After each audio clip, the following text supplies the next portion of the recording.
Here's a fact-first look at the US versus China's military in 2025.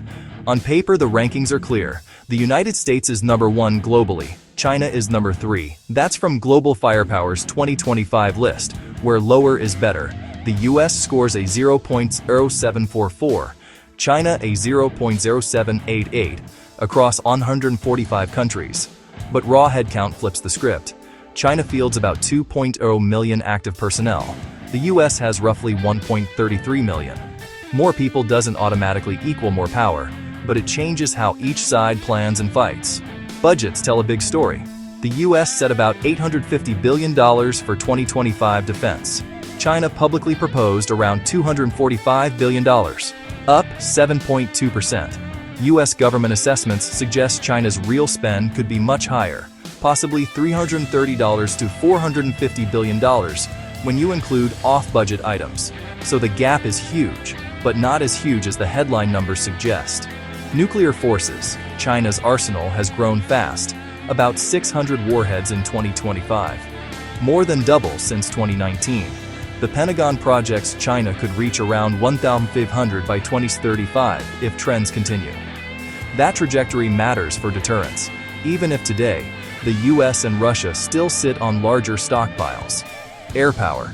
The Pentagon says China's Air Force is improving quickly, not a match for the US Air Force yet in air combat capability, but it's closing gaps. Drones, indigenized systems. Think fewer imports, more homegrown tech, faster iteration. Geography shifts leverage. A huge share of China's most relevant forces sit close to likely flashpoints. Eastern Theater Command, Southern Theater Command, right across from Taiwan. Xi Jinping has reportedly directed the PLA to be ready to seize Taiwan by force by 2027.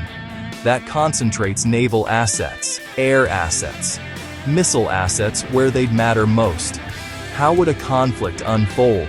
US doctrine envisions heavy opening salvos, thousands of long-range strikes, tens of thousands of precision munitions, hitting thousands of targets early.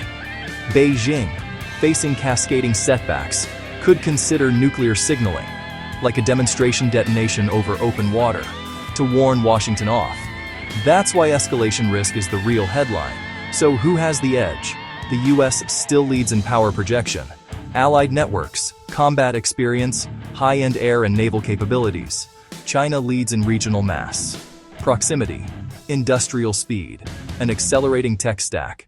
Budgets are converging more than they look. Capabilities are converging faster than most expected. Bottom line,